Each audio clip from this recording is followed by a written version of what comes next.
em Gênesis capítulo de número 17. Gênesis 17, do verso 1 até o verso de número 14, estamos dando continuidade às exposições neste livro. Gênesis 17, verso 1 até o verso de número 14. Assim nos diz, meus irmãos, a palavra do nosso Deus. Quando atingiu Abrão a idade de 99 anos, apareceu-lhe o Senhor e disse-lhe: Eu sou o Deus Todo-Poderoso. Anda na minha presença e sê perfeito. Farei uma aliança entre mim e ti multiplicarei extraordinariamente. Prostrou-se Abrão, rosto em terra, e Deus lhe falou: Quanto a mim, será contigo a minha aliança. Serás pai de numerosas nações. Abrão já não será o teu nome, e sim Abraão, porque por pai de numerosas nações te constituí. Far-te-ei fecundo extraordinariamente. De ti farei nações, e reis procederão de ti. Estabelecerei a minha aliança entre mim e ti, e a tua descendência no decurso das suas gerações. Aliança perpétua para ser o teu Deus e da tua descendência.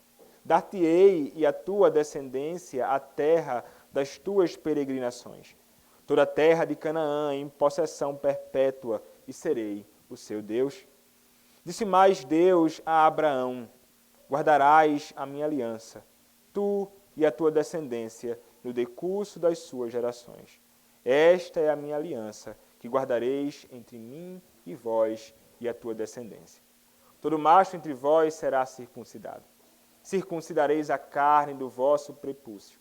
Será isso por sinal de aliança entre mim e vós. O que tem 8 dias será circuncidado entre vós.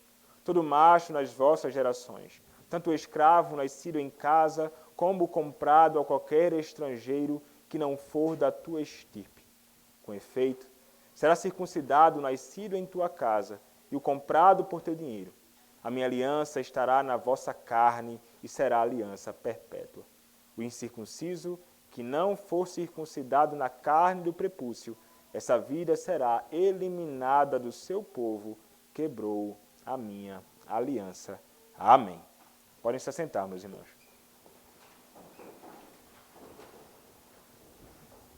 Vamos orar mais uma vez ao nosso Deus. Nosso Senhor, nosso Deus, quero te pedir, Pai, que neste momento o Senhor me use na pregação da Tua Palavra para a Tua glória, Senhor, e para a edificação do Teu povo. Ó Senhor, me usa, Pai, apesar das minhas debilidades e fraquezas, que são tantas, que eu possa ser usado por Ti, que possa pregar a Tua Palavra, na unção do Teu Santo Espírito, proclamando a Tua Palavra com intrepidez, explicando-a com clareza e apresentando as Tuas verdades, Pai, que devem ser ditas, nunca omitidas, mas falar, Pai, as claras diante dos olhos de todos e aos ouvidos de todos. Que aqueles que aqui estão, Pai, possam atentar à Tua Palavra e possam ouvir diligentemente, buscar também viver segundo ela. Que nada aqui, Senhor, seja um obstáculo para a pregação da Tua Palavra. Absolutamente nada, Senhor, nem fora de nós, nem dentro. Edifica-nos na Tua Palavra. É o que nós te pedimos. Em nome do Senhor Jesus Cristo. Amém. Nas últimas exposições, meus irmãos, nós temos tido a graça de contemplarmos o servo do Senhor, Abrão, mostrando em muitas ocasiões diversas distinções no seu estado ou no seu coração. Nós temos visto um homem cheio de fé, sim, um homem que teme ao Senhor, sim, um homem que está numa relação toda especial com o seu Deus, sim, mas que em muitas ocasiões, de fato, acabou como que vacilando. na sua fé. De fato, ele, em muitas ocasiões, como nós temos visto, ele fraquejou na fé. Nós identificamos isto, inclusive, na última exposição que nós tivemos aqui.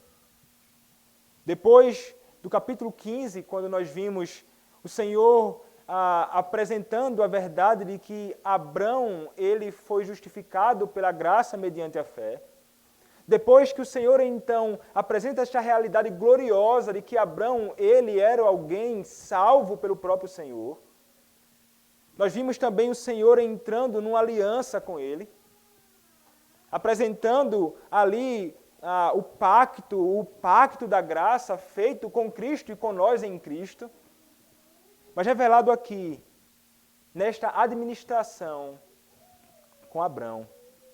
Quando o Senhor, então, unilateralmente, faz um pacto com o homem, um pacto soberanamente administrado por ele. Quando depois dos animais serem partidos ali, o Senhor mesmo é aquele que passa entre os animais, dizendo que se alguém transgredir este pacto, o juízo cairá sobre aquele que passou por entre os animais partidos. E o próprio Senhor foi quem passou pelos animais partidos. E nós vimos que nós quebramos este pacto com o Senhor. E que alguém teve então de experimentar este juízo, o juízo previsto ali naquele pacto. E Cristo foi aquele que experimentou todo o juízo sobre si. Mas, meus irmãos, Abrão ali, ele revelou grande fé no seu Deus. Mas logo em seguida, nós vemos mais uma vez Abrão vacilando na sua fé e nas promessas no seu Deus. Então acontece algo terrível. É quando Sarai também já como que descrente nas promessas do Senhor, mas também ansiosa, precipitada, impaciente. Ela deseja então entregar ao seu esposo Agar, sua serva. Abrão, que deveria dizer para ela, olha Sarai, esse tipo de coisa não faz o menor sentido, isso é contra a lei do nosso Senhor, o nosso Deus nos apresentou promessas gloriosas de que o nosso filho viria das minhas próprias entranhas, mas ao invés de ele exortar ela, ele rapidamente admite o conselho dela.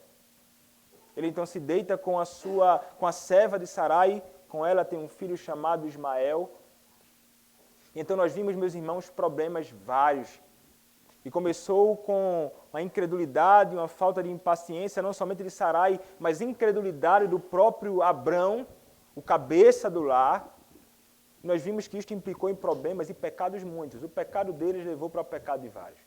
Pecou Abrão, pecou Sarai, pecou Agar. Problema grande.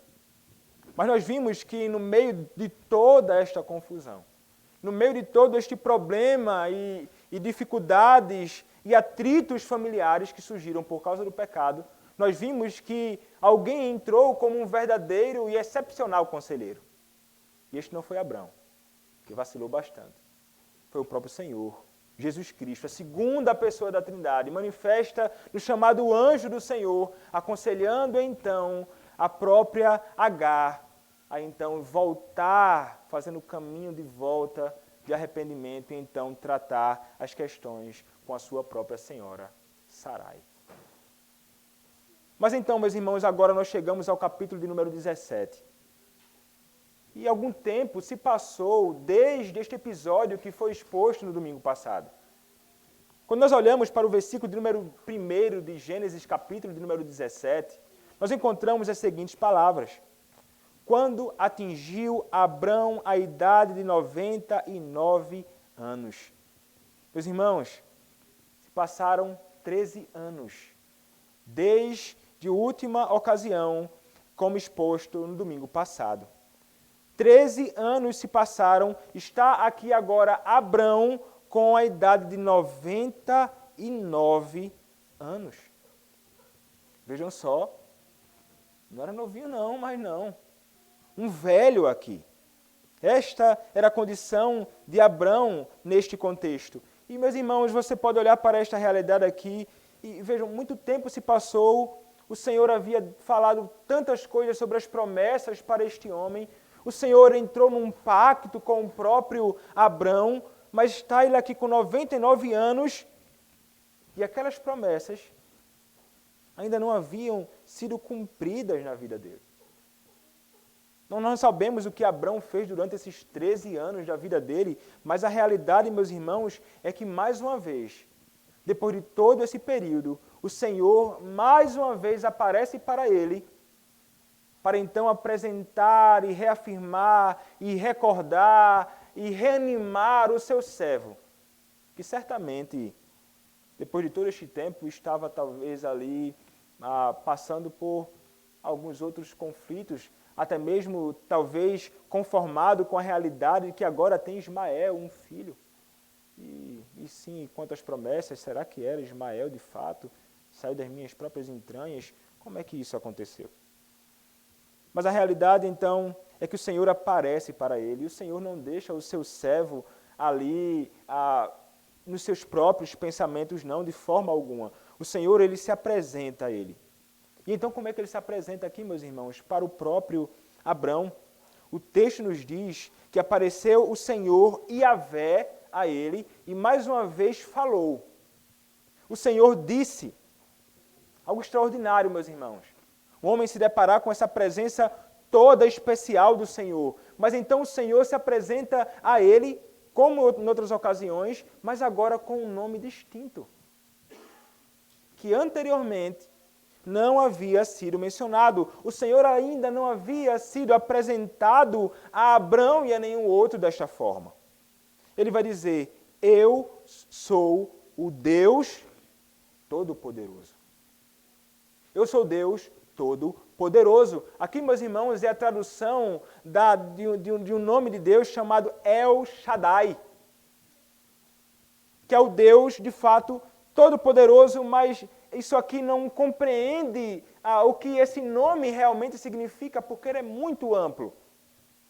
Mas neste contexto aqui, quando se fala no Deus Todo-Poderoso, e na Bíblia ele vai se apresentar aqui, em outras ocasiões, pelo menos 5 vezes, uma delas, e apenas em uma delas, não é no contexto em que alguém está para ter filhos e se trata de uma impossibilidade.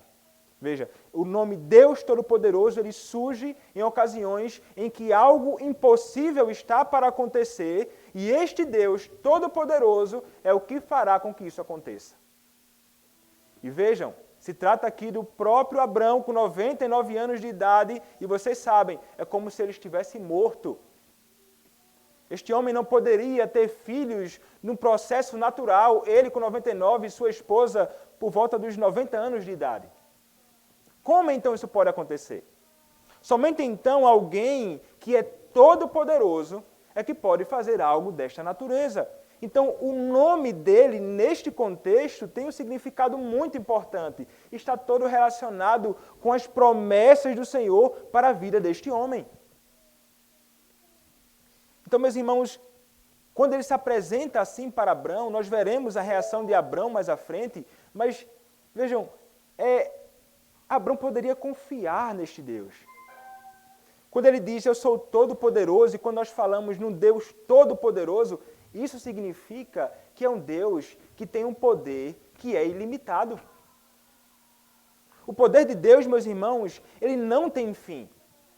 O Senhor, ele pode fazer absolutamente todas as coisas, com exceção de mentir, pecar ou ir contra a sua própria vontade, obviamente. Mas o Senhor, ele tem poder para fazer o que ele quiser, com quem ele quiser, da forma que ele quiser. Porque para este Deus, que é o El Shaddai, não há impossíveis. Nada é absolutamente impossível. Ele, meus irmãos, é aquele que fará com que uma estéril passe a gerar filhos. Então Abrão, ele poderia olhar para este Deus e estar certo, este Senhor agirá em meu favor, colocando e indo até o fim com as suas promessas que foram feitas a mim.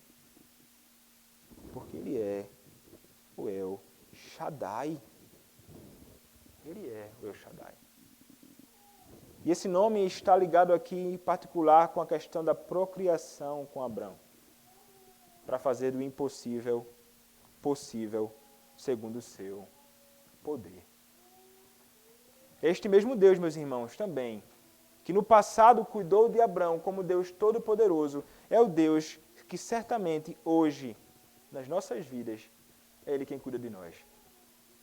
É o Deus Todo-Poderoso, a quem limite algum de poder existe, que cuida de nós, é Ele quem nos assiste, é Ele quem cuida de nós, é Ele quem nos sustenta, e nós podemos estar certos de que o Senhor, Ele é poderoso e nós podemos confiar nele. É diferente de nós, que somos limitados, fracos e não somos capazes muitas vezes de ir até o fim com as promessas que nós fazemos, mas Ele sim. Este é o Senhor Deus Todo-Poderoso, é assim que Ele se apresenta ao seu servo.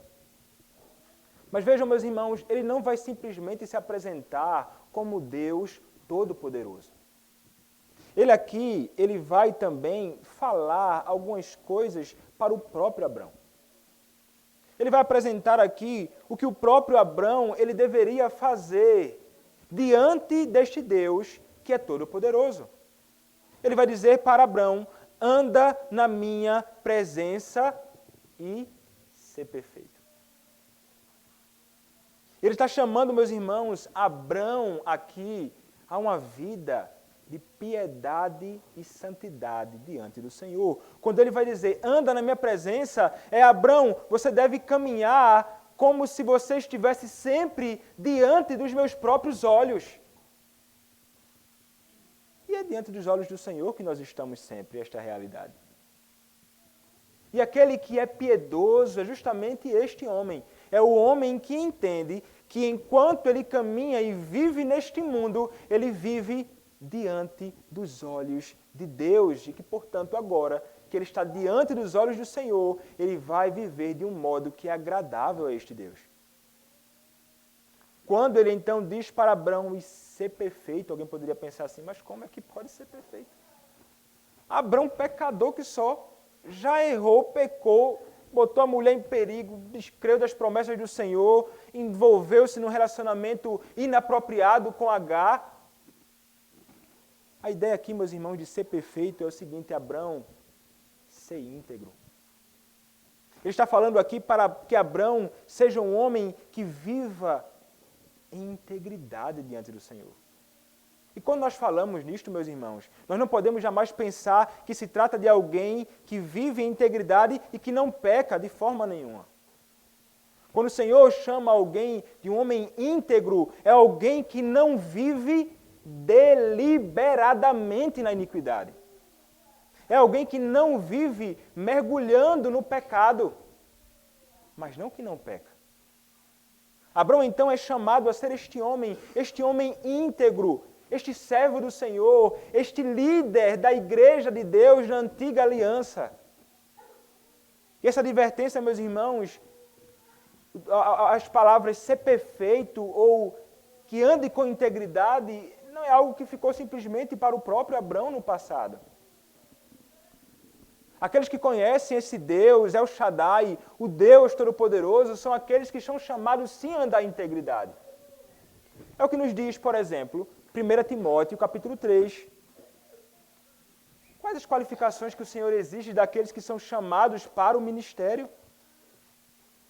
Paulo vai falar isto, nos instruindo. 1 Timóteo, capítulo 3, versículo 2.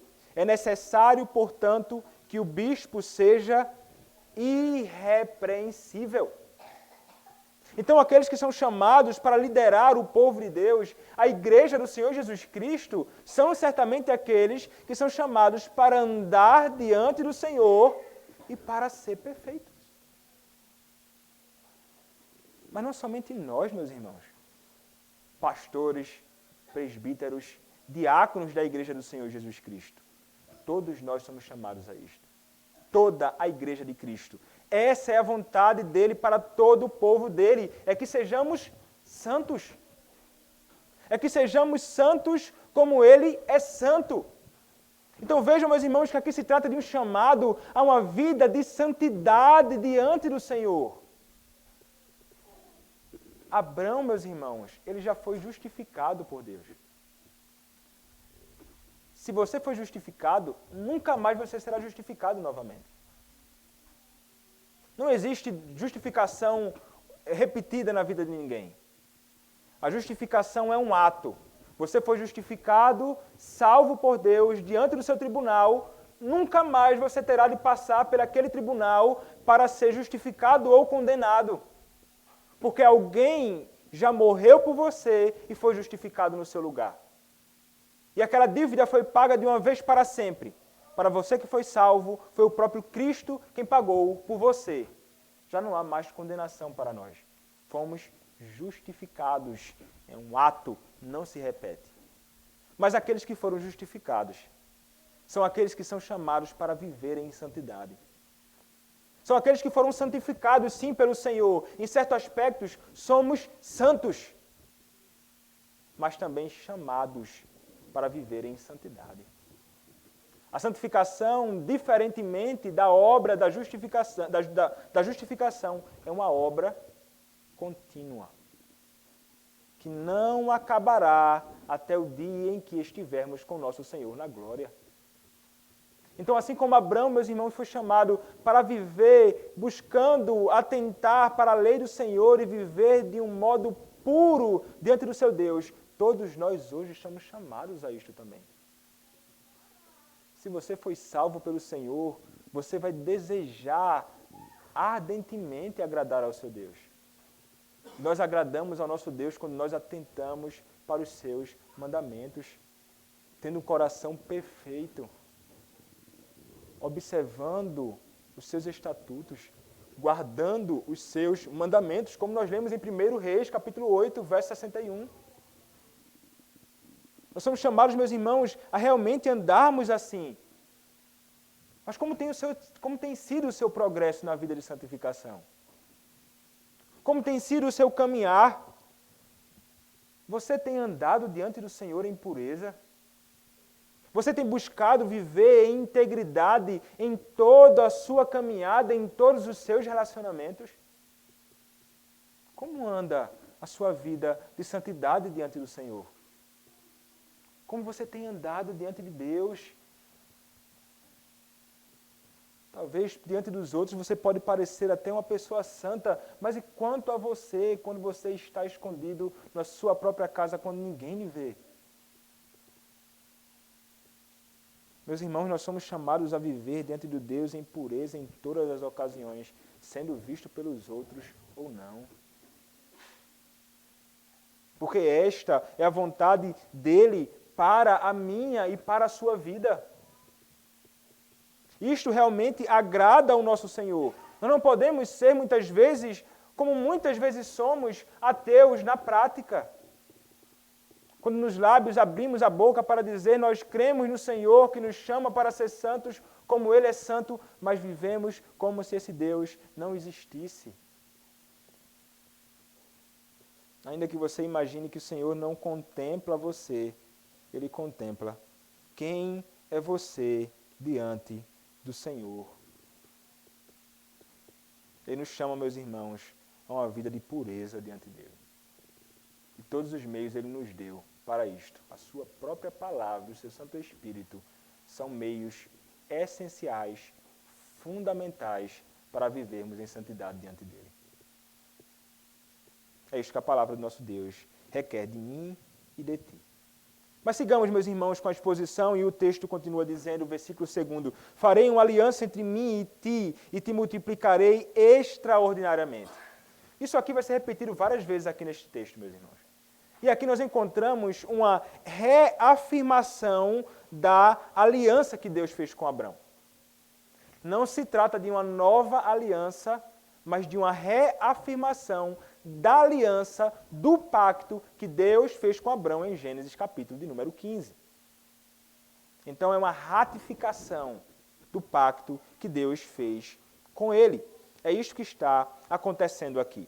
E ele diz então que não somente uma terra será dada para ele por possessão, como vimos anteriormente, mas ele vai dizer, entre mim e ti, entre mim e você, foi feito o pacto, e veremos mais à frente que não somente foi feito com Abrão, mas tem muitas outras pessoas envolvidas nisto, e ele diz, e te multiplicarei extraordinariamente. Você será grande, você terá uma geração que realmente é imensa. Diante, então, destas palavras do Senhor a ele, diante desta manifestação toda especial de Deus, qual a reação de Abrão? Meus irmãos, nós contemplamos aqui um homem que ainda que falhe na sua caminhada, é um homem que verdadeiramente teme a Deus e deseja o adorar.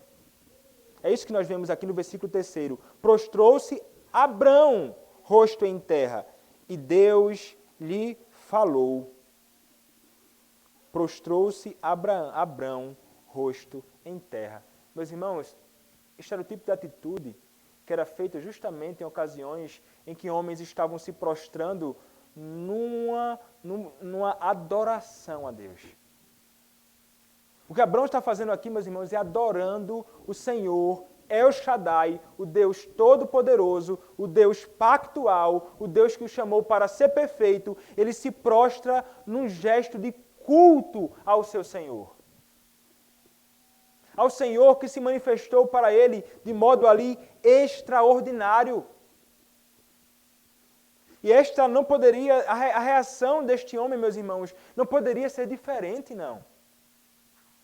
Como não se prostrar, como não adorar, como não ser devoto a este Deus que se revela de um modo todo especial ao seu povo? Há um Deus que se manifesta assim, meus irmãos, de um modo tão glorioso. E você pode parar e pensar assim, mas pastor, quando é que nós nos encontramos de um modo especial com este Deus, El Shaddai, um Deus todo-poderoso? Meus irmãos, é nesta ocasião aqui. Não há ocasião mais extraordinária do que esta, não. Não há ocasião mais sublime do que esta, não. Não há ocasião nesta vida que nós tenhamos um encontro mais especial do que este momento que nós estamos aqui agora. Meus irmãos, o mesmo Deus que se revelou a Abrão é o mesmo Deus que está aqui agora. O Deus El Shaddai, o Deus Todo-Poderoso, o Deus Altíssimo, o Deus Justíssimo, o Deus Santíssimo, o Deus Exaltado, o Deus que é 3 vezes santo, é este Deus que está aqui diante de nós, falando conosco.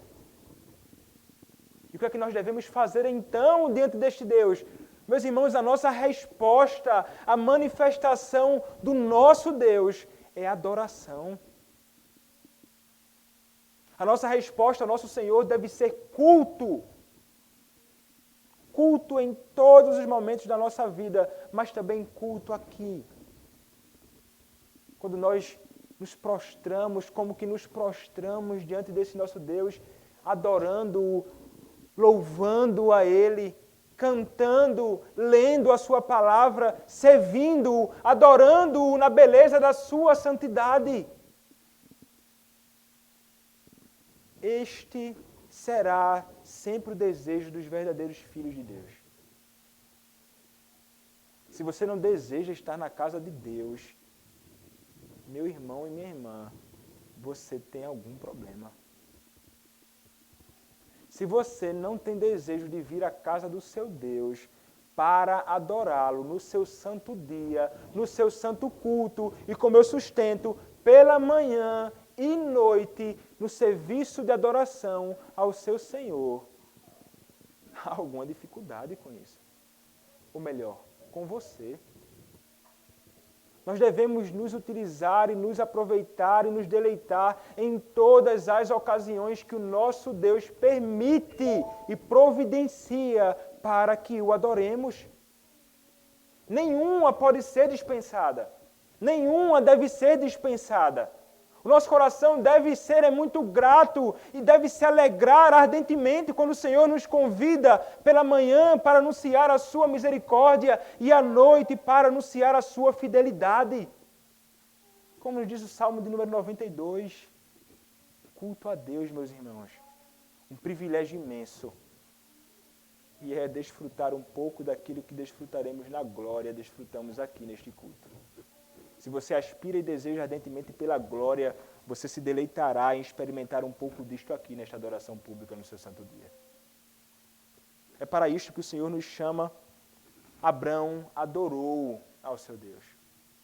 Abrão verdadeiramente temia o seu Senhor.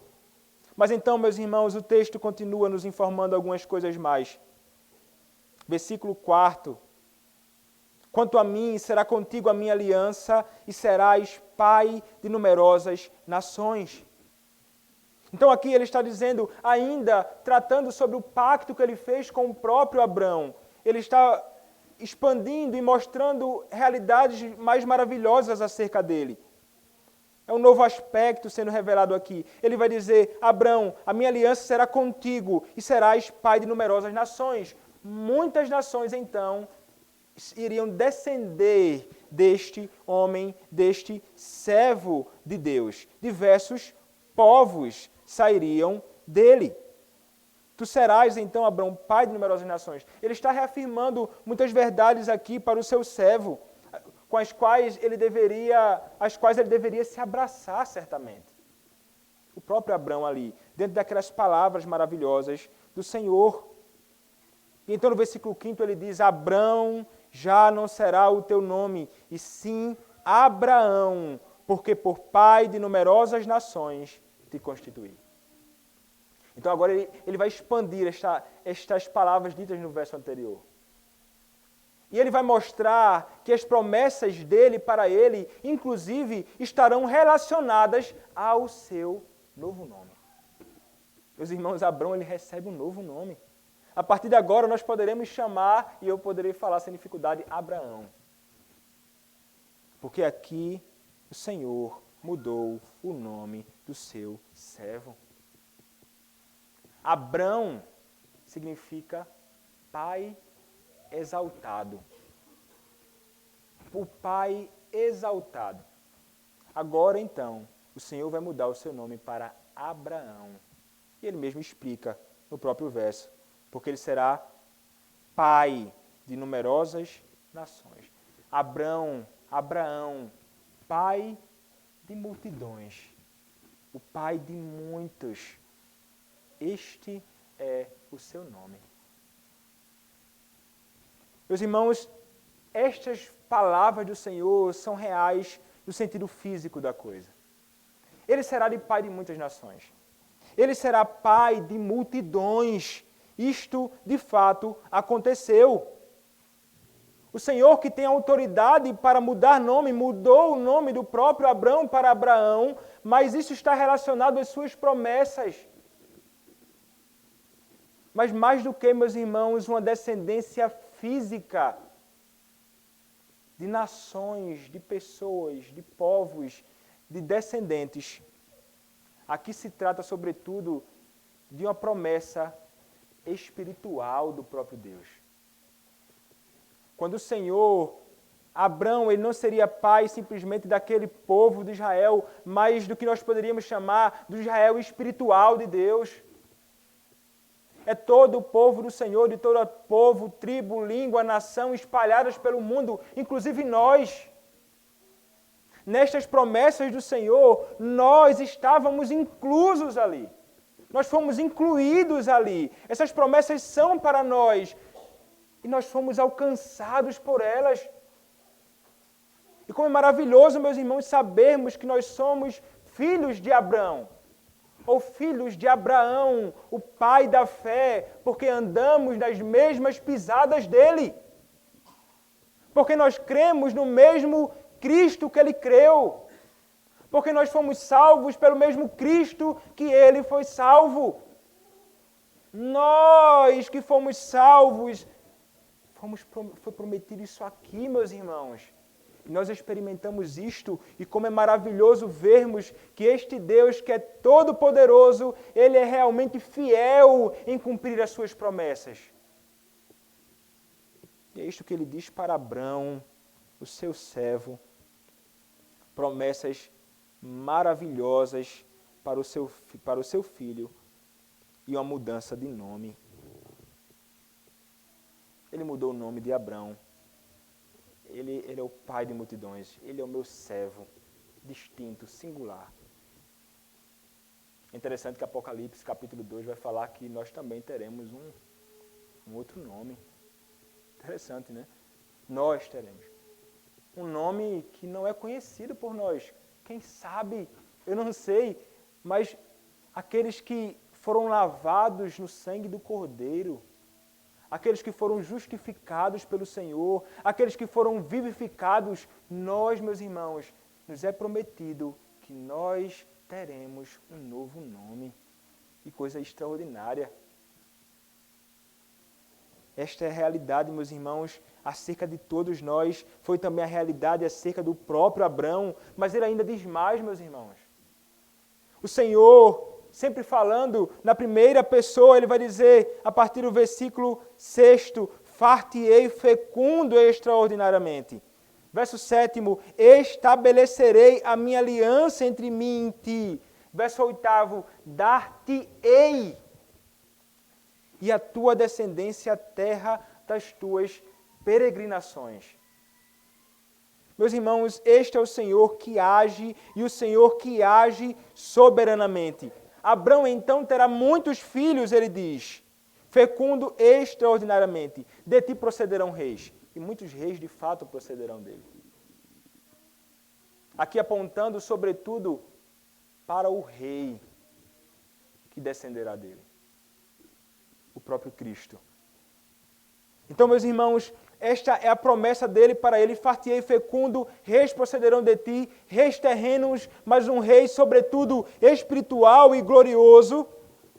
A minha aliança será entre mim e ti e a tua descendência, no decurso das suas gerações, aliança perpétua. Veja que aqui ele diz, não somente entre ti, em mim e ti, Abraão, mas entre mim e ti e a tua descendência. Vejam que o pacto, meus irmãos, não se limita apenas ao próprio Abrão, mas envolve aqueles que nascerão dele.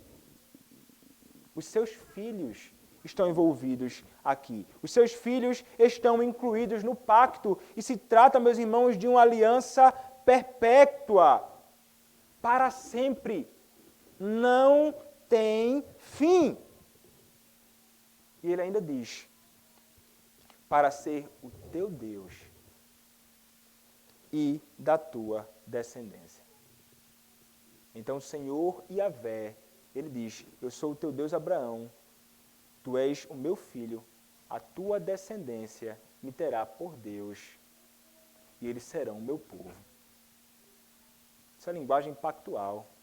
Eu sou o teu Deus, vocês são o meu povo.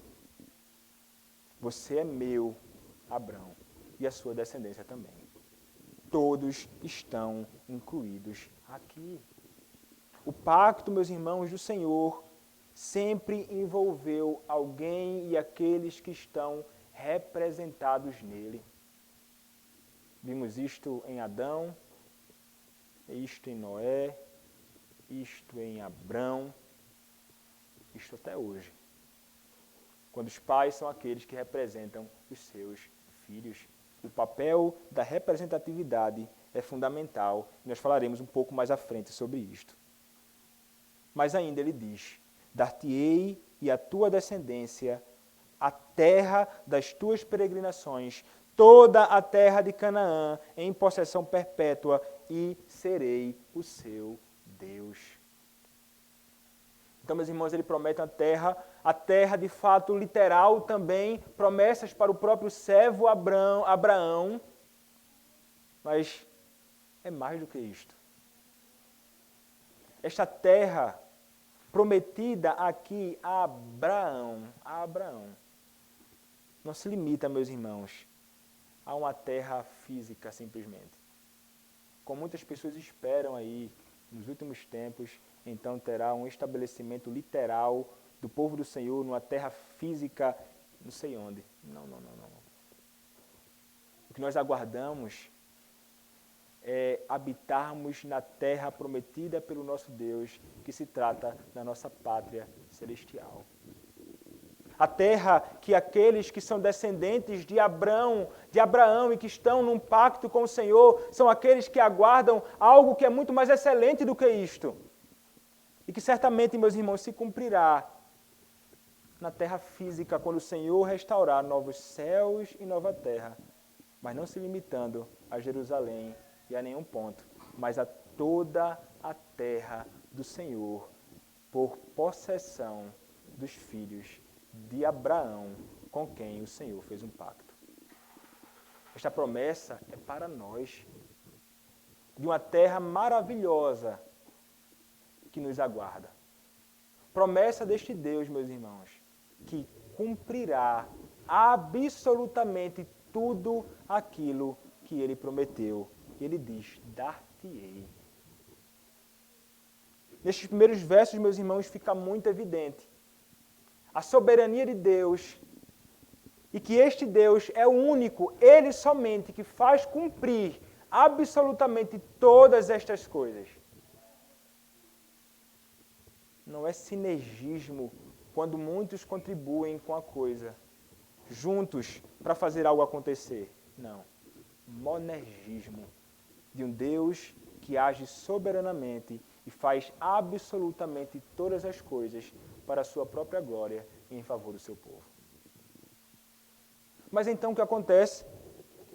A partir do próximo verso, do verso 9, este Deus que um pacto fez com Abraão, agora Abraão, tenho que lembrar agora que é Abraão, e que apresentou-se para ele mais uma vez, para que esse seu servo esteja mais certo de tudo aquilo que ele fez com ele e ainda faria, este Deus então estabelecerá um sinal fundamental para marcar a realidade externa deste pacto que ele fez com o seu servo.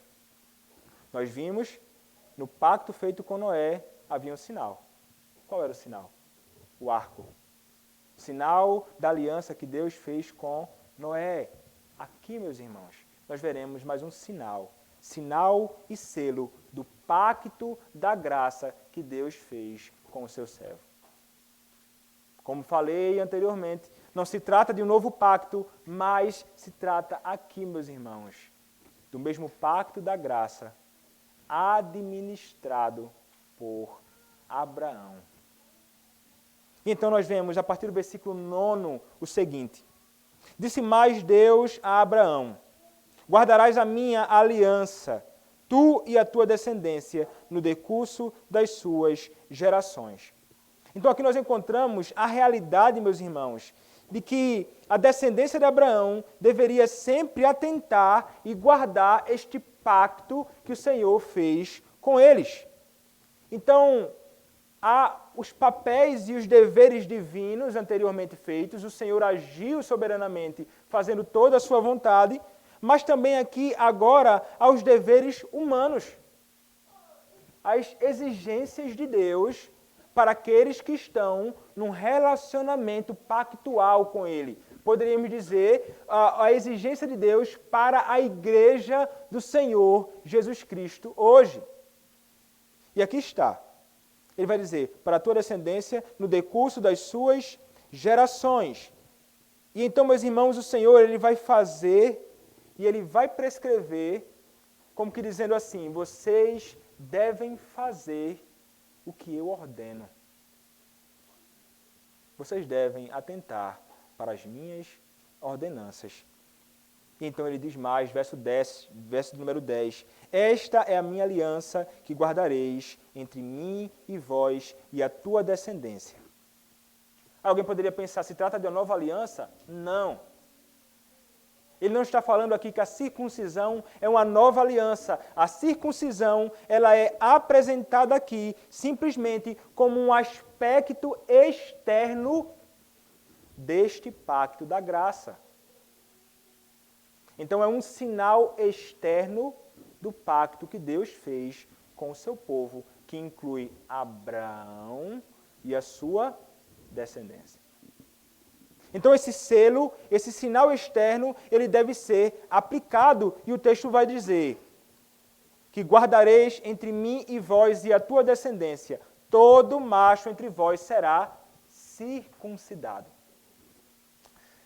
E a circuncisão, meus irmãos, ele é para nós um sacramento do Antigo Testamento. Algo que o próprio Senhor, e somente o próprio Senhor, poderia ordenar e estabelecer. Então o Senhor, Deus, ele ordena e estabelece um sacramento no Antigo Testamento, que é a circuncisão. Um corte feito no órgão masculino, do garoto, do rapaz. Tanto é que o texto vai dizer, todo macho entre vós será circuncidado. Então, e é interessante porque é justamente quando consideramos especialmente o contexto que nós estamos aqui de filhos, Abraão e tudo mais, é justamente no órgão reprodutor do homem, onde ele vai fazer esta marca, de onde procederá então a reprodução, a descendência. Por esta razão, foi estabelecido naquele período, temporariamente, a circuncisão como esse selo externo. O pacto é perpétuo, a aliança perpétua, mas o elemento externo, não, ele tinha um fim. A circuncisão não é feita mais hoje porque foi abolida. Havia um aspecto cerimonial disto. Então ela foi abolida. Mas de fato naquele período era circuncisão. E como é que entravam então as mulheres aqui neste pacto? Como todo o processo de representatividade do Antigo Testamento, as mulheres elas entravam sendo representadas pelos homens. Esta é a única resposta que nós temos para dar, porque as mulheres, não existia essa marca para elas, só no homem, porque elas eram representadas no homem. No pai, os filhos, representados ali. Mas elas estavam envolvidas neste relacionamento pactual com o próprio Senhor. E então, meus irmãos, essa circuncisão, ela entra como sinal e selo externos do pacto da graça, como mencionei, aqui estou repetindo. O verso 11 então diz, circuncidareis a carne do vosso prepúcio, será isso por sinal de aliança entre mim e vós. Então o texto vai dizer, acrescentando, que esta circuncisão é um sinal. Sinal de quê? De aliança entre mim e vós. Então está aqui muito claro. É desta forma que o Senhor estabelece. Quando então este sinal e selo, ele deve ser aplicado. Eu chamo de sinal e selo porque Paulo vai falar isto em Romanos capítulo 4.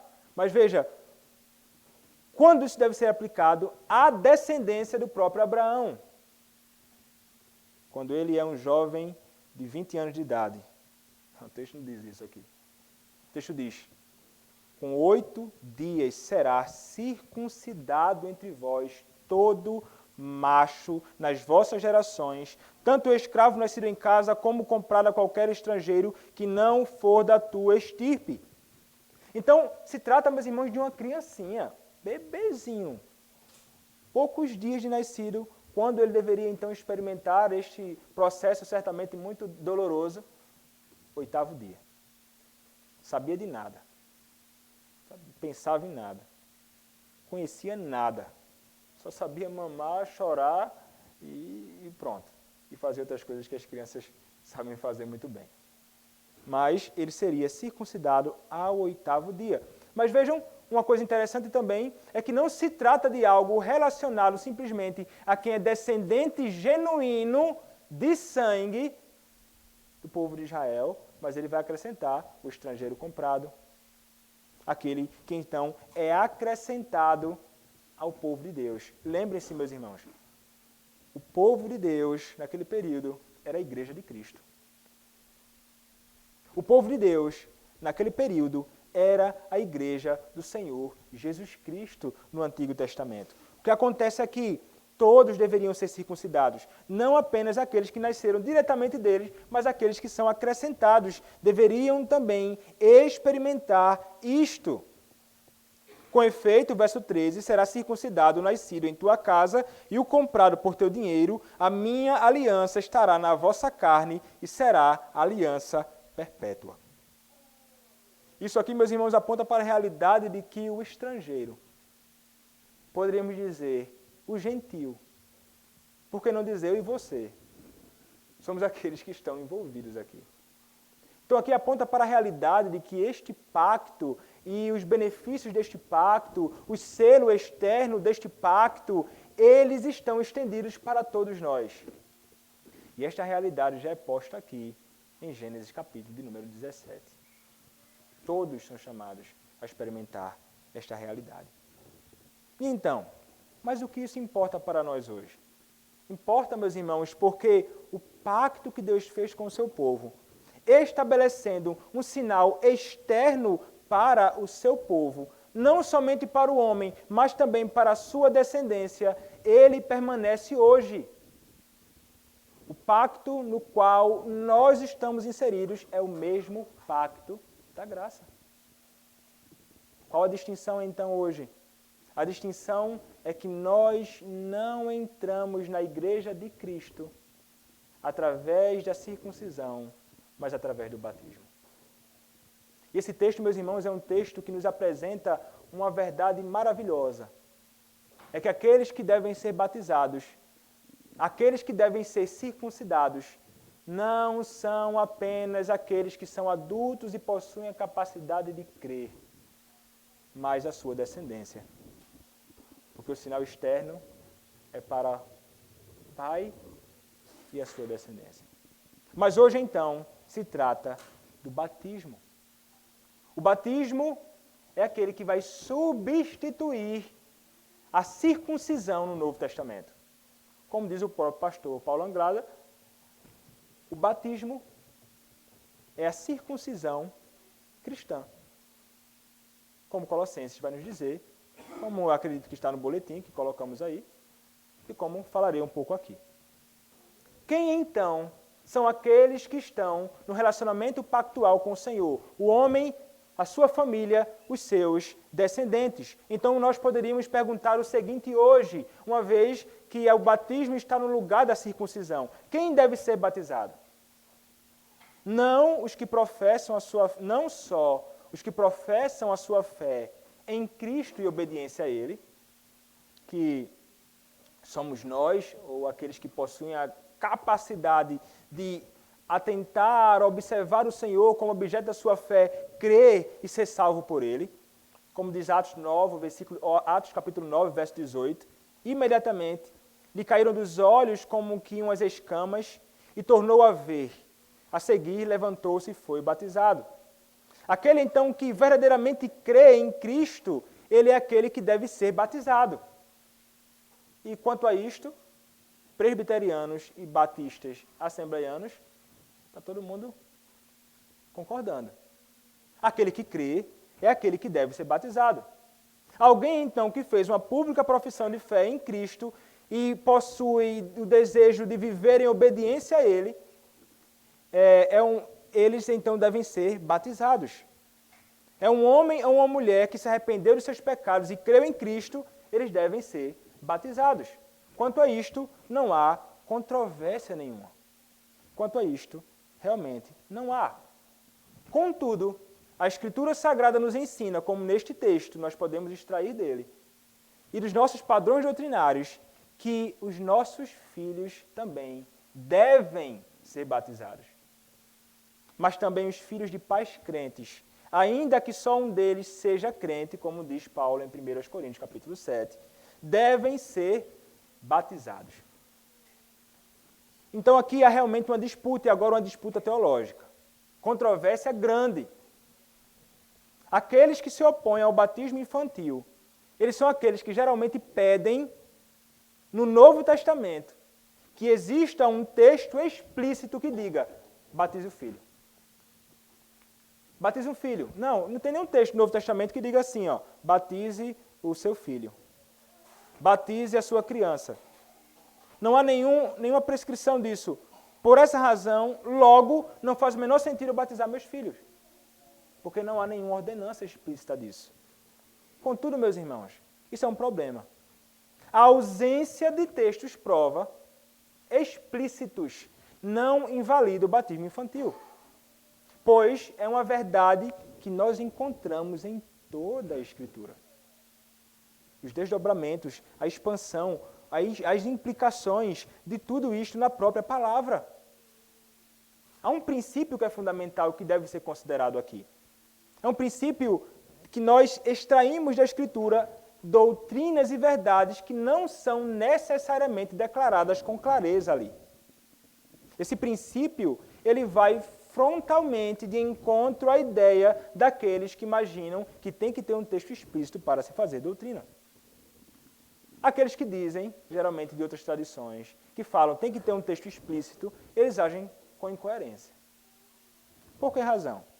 Porque eles são aquelas pessoas que fazem doutrina sem necessariamente ter um texto explícito. Por exemplo, eu creio que os batistas acreditam que há um Deus trino. Um Deus Pai, Deus Filho, Deus Espírito Santo, da mesma essência, iguais em poder e glória, mas que são três pessoas distintas. Tá bom, eles creem nisto. Tudo bem. Qual o texto explícito que você poderia me mostrar que revela essa verdade doutrinária? Não há nenhum texto que explicitamente me conduza a compreender esta verdade doutrinária. Esta verdade doutrinária acerca do Deus Trino, bem como acerca de Cristo, sendo plenamente divino e plenamente humano, são doutrinas que nós não encontramos um texto que diga explicitamente isto, mas nós inferimos, nós deduzimos da Escritura. Quando comparo um texto com outro, leio esse texto em comparação com este, aí eu penso, puxa, isso implica nisso. Cristo só pode ser divino e humano. Este Deus, esse Espírito e este Cristo só pode ser divino. Logo, há uma trindade santíssima. Então, eles creem nestas verdades e, para isto, o princípio é fundamental de interpretação. Mas, para o batismo, não. Nós poderíamos dizer assim para alguns deles assim, tá bom, então você só pratica na igreja aquilo que é dito explicitamente. Tá bom. As mulheres participam da ceia na sua igreja? As mulheres se assentam à mesa para desfrutar do pão e do vinho. Ele vai dizer, oxente, por que não? Aí você diz assim, me dê um texto explícito no Novo Testamento que diga que as mulheres podem, um exemplo de que as mulheres participaram da ceia. Não há um. Você pode deixar eles procurando na Escritura um texto explícito durante 20 anos da vida deles. Eles não encontrarão. Mas por que praticam isto? Porque nós olhamos para a Escritura. E nós deduzimos da Escritura que as mulheres devem tomar assento na ceia do Senhor, ainda que não seja explícito. Quando nós olhamos para a realidade destes batismos, ou do batismo infantil, no Novo Testamento, nós olhamos para a Escritura e dela nós deduzimos, das doutrinas, dos textos vários, deduzimos que nós devemos batizar os nossos filhos. Que não se trata de uma opção, que não se trata de uma sugestão, mas de um dever para a igreja do Senhor Jesus Cristo. Todos os filhos dos crentes devem ser batizados. Então, o pacto e a doutrina do pacto, ela é fundamental para isto. E nós vimos, o Senhor entrou numa relação pactual com o homem. Gênesis capítulo 17, que nós acabamos de ler, ele aponta para este selo externo deste pacto da graça. E nós lemos aqui. Então, Deus faz este pacto com Abrão, e desde o princípio, então, o Senhor prometeu que o pacto seria estabelecido com todas as famílias da terra. Nós vimos isto em Gênesis 12, versículo 3. O que significa a mesma coisa que todas as nações da terra. Então, nós vimos que existia uma família de Deus no Antigo Testamento chamada Casa de Israel. Esta Casa de Israel era a igreja do Senhor no Antigo Testamento. E que para entrar, então, para fazer parte desta Casa de Israel ou Igreja de Cristo no Antigo Testamento, aqueles para serem considerados como membros, deveriam ser circuncidados. Havia então um selo externo para que alguém pudesse adentrar a esta família de Deus no Antigo Testamento. Então, o pacto da graça que foi feito com Abraão, revelado em Abraão, ele permanece até hoje, ele não foi anulado. Ele não foi anulado em ocasião alguma. Ele permanece. Então, o pacto feito com Abraão, 400 anos antes do pacto com Moisés, permanece. Por quê? Porque é uma aliança eterna. É isso que nos diz o texto de Gálatas, capítulo 3, verso de número 17. Então, é uma aliança eterna. Esta mesma aliança, no Novo Testamento, ela é renovada e ela é aplicada, está viva no Novo Testamento, nos nossos dias. Aqueles que são os da fé, são aqueles que são os filhos de Abraão e, portanto, descendentes do pacto. É isso que nos diz Gálatas capítulo 3, verso 7. Então vejam, meus irmãos, que o pacto da graça, desde o Antigo Testamento, é essencialmente o mesmo, desde o Antigo ao Novo Testamento, e sempre incluiu as crianças. É essencialmente o mesmo e nunca deixou de colocar as crianças no meio. Então vejam, a igreja de fato é a mesma, a igreja de Deus é desde o Antigo Testamento essencialmente a mesma igreja e sempre incluiu as crianças. A singularidade, meus irmãos, do pacto em todas as épocas, necessariamente, ele vai supor a singularidade desta mesma igreja de Cristo em todas as épocas. A igreja de Deus sempre teve Cristo como mediador em todas as épocas, desde o Antigo ao Novo, Cristo como profeta, sacerdote e rei. Como escreveu o próprio pastor Paulo Anglada, a igreja cristã não é uma outra igreja.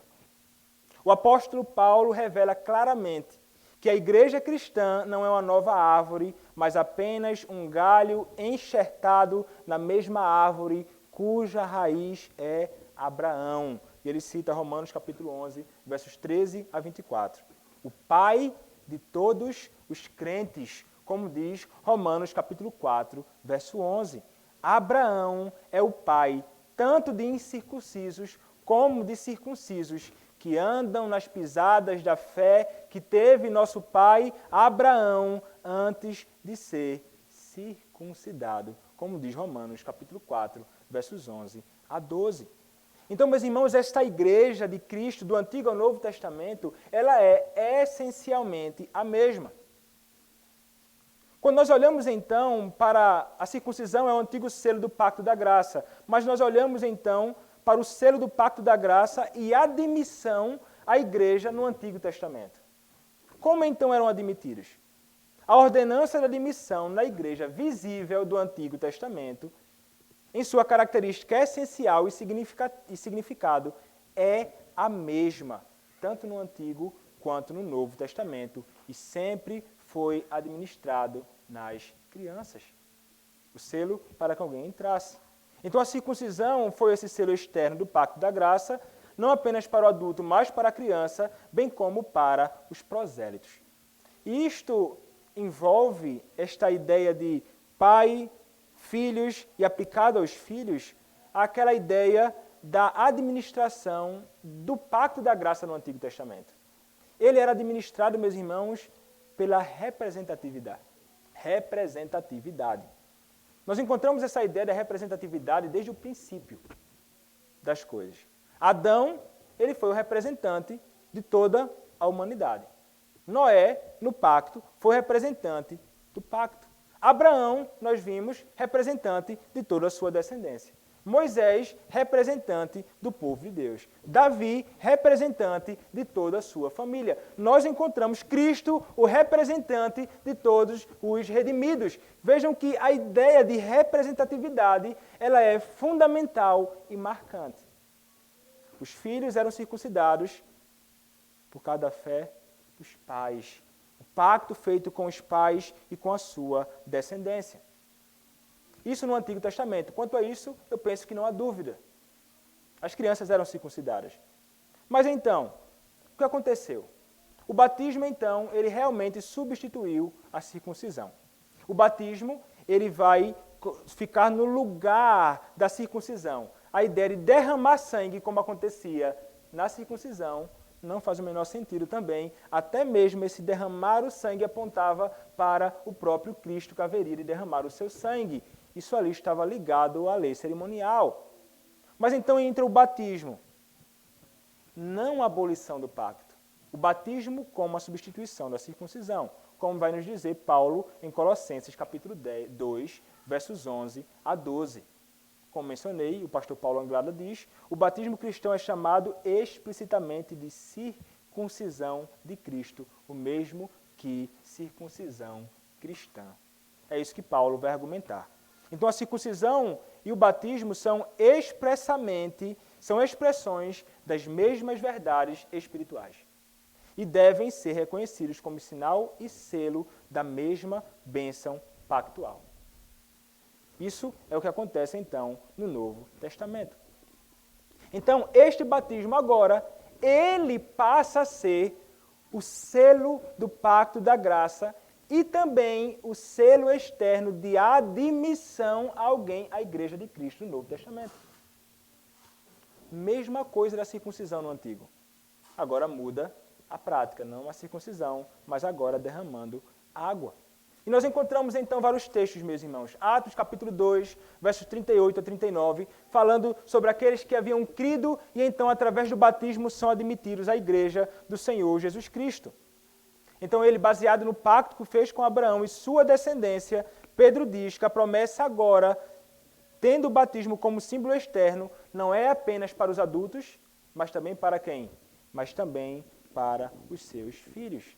É para vós e vossos filhos. Ele está falando aqui sobre o batismo. Ele não está falando aqui sobre a circuncisão. Então, meus irmãos, o entendimento é que eles, as crianças, os filhos dos crentes, eles são santos, como diz 1 Coríntios capítulo 7, verso 14, e são também membros da igreja visível. Eles são membros desta igreja aqui. E então, como é que essas crianças são admitidas como membros da igreja? Elas são admitidas, meus irmãos, justamente através do batismo. O batismo é esse selo que vai dizer, elas pertencem a esta igreja. E nós não temos o menor direito de impedir ou de deixar de aplicar sobre as crianças aquilo que é direito delas.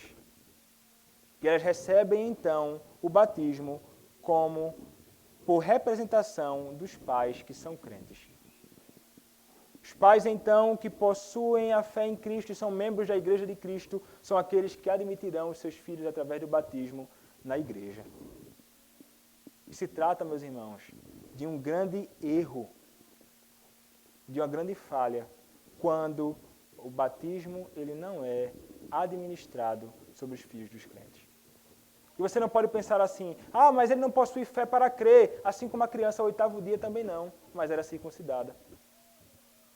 Então não faz sentido o argumento de que ela precisa ter fé para crer. Não, ela é descendente do pacto e ela deve receber, independentemente de ser capaz ou não de crer nas promessas. Porque é assim que o Senhor estabelece, foi exatamente assim que ele estabeleceu a entrada das crianças na igreja do Senhor Jesus Cristo. Mas rejeitar, meus irmãos, o batismo se trata de fato de um grande problema. O próprio texto que nós lemos, versículo 14, nos diz, o incircunciso que não for circuncidado na carne do prepúcio, essa vida será eliminada do seu povo, quebrou a minha aliança. Vejam que é uma transgressão do pacto de Deus quando os pais deixam de batizar os seus filhos. É pecado, meus irmãos, quando os pais não apresentam os seus filhos para o batismo. É desprezar a graça de Deus e as suas promessas oferecidas na sua palavra. É desprezar a própria ordenança do Senhor que diz que devemos então apresentar os nossos filhos para o batismo. É uma grande ofensa contra o nosso Deus. É tirar, meus irmãos, dos nossos filhos esta bênção muito apropriada. É interessante porque aliança significa cortar. É como se ele estivesse querendo dizer aqui no versículo de número 14. Não batizar e deixar fora o filho do povo. É como que, dizendo assim, o que não cortar será cortado. O que não cortar, o que não estiver em uma aliança comigo, será cortado do meu povo. O povo de Deus é a igreja de Cristo. Dizendo assim, aqueles que não estão e que não se submetem à minha ordenança, e aqueles que não apresentam o seu filho para receber o sinal do pacto, ele está cortando o seu filho da igreja de Cristo. Deixando-o de colocar como um membro da igreja visível do Senhor. Isto é terrível. É através do batismo que eles são membros. E os pais não podem jamais cortá-los disto. É, portanto, um dever seu, um dever de todos os pais, apresentá-lo para o batismo. E conduzi-los, meus irmãos, nesta herança bendita. Nesta maravilha que é a igreja de Cristo. A herança do Senhor. Sabe qual é a maior herança que você pode dar para o seu filho? É você fazê-lo membro da igreja de Cristo e instruí-lo nos caminhos do Senhor, segundo as suas próprias ordenanças. Essa é a maior herança que você pode dar para o seu filho. Mais do que bens materiais, mais do que uma excelente educação, mais do que uma boa formação, é conduzi-lo a crer no mesmo Deus que você crê. É isso que a palavra do nosso Senhor, meus irmãos, requer de mim e de ti. E o batismo, como selo externo do pacto da graça, é este meio através do qual o Senhor abençoa a igreja de Cristo, abençoa seus filhos, o Senhor é honrado nisso e nós somos grandemente beneficiados. Amém. Oremos, meus irmãos, ao nosso Deus. Nosso Senhor, nosso Deus. Queremos, Pai, te pedir que o Senhor possa se agradar de nos conduzir nos teus caminhos, numa vida vivida de modo agradável a Ti. Ajuda-nos, Pai, a andarmos diante do Senhor com integridade e ajuda-nos também, Pai, a vivermos segundo a Tua vontade, fazendo aquilo que é agradável a Ti, honrando o Teu nome, atendendo às Tuas ordenanças, observando, Senhor, os Teus mandamentos. Abençoa-nos, Pai, nós te pedimos.